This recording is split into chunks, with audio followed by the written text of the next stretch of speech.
India वाले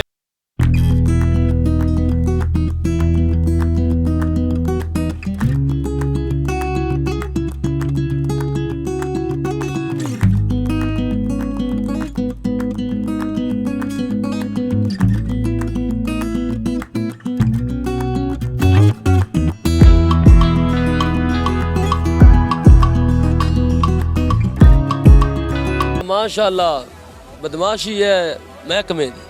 और teacher हूँ मैं, ये देख रहा हूँ कि जो गंदगी फैल दी है या आपने सड़क के ऊपर फेंक दी है ना, तो लोगों के लिए बीमारी का बहस है। ये जरासीम होते हैं, ये ऐसा क्यों किया है, क्यों ऐसा नहीं होना चाहिए, हम लोगों का ख्याल होना चाहिए। खुदा खौफी है ही नहीं। छोटे स्कूल के जाते हैं, ये मेन रोड है बसीरपुर से मंडी अहमदाबाद, इसका कोई अल्टरनेटिव मुतबादल रोड भी नहीं है, यहाँ से लोग गुजरते हैं, तो ये बहुत सारी मुश्किलात है जी बसीरपुर के लिए। घर घर मार रहे हैं आवाम इधर यार, कोई पूछने दोसने वाला नहीं है यार। वोट लेने के लिए बाप बुला लेते हैं, काम के लिए कुछ भी नहीं करते। बुरा फील हो रहा है, ये देखे सारे बूट ख़राब हो गए हैं, बंदा किसी चाह से कहीं जा रहा है तो अब सारा सिस्टम ख़राब हो रहा है। बल्दिया ये बिल्कुल सफाई करने के हक में नहीं है। ये जब भी साल के बाद ये सफाई करते हैं, तकरीबन 2 मंथ के लिए लोग जितने यहाँ के रहने वाले वो बीमार हो जाते हैं। रहीम अस्सलाम वालेकुम, आपका होस्ट मुनीर अहमद बटू आपकी खिदमत में हाजिर है और आप देख रहे हैं फोकस पाकिस्तान।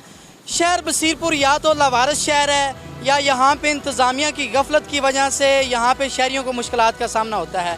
वज़ीर आला पंजाब मरियम नवाज़ साहिबा ने यहाँ पे एक मुहिम का आगाज़ किया जिसमें सफाई सुथराई, गांव चमकाएंगे, शहर चमकाएंगे।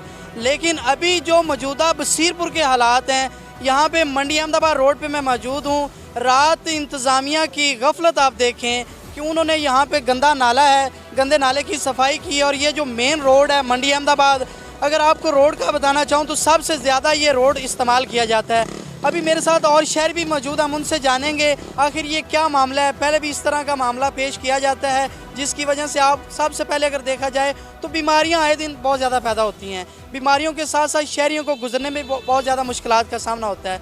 मज़ीद हम दुकानदारों से, शहरियों से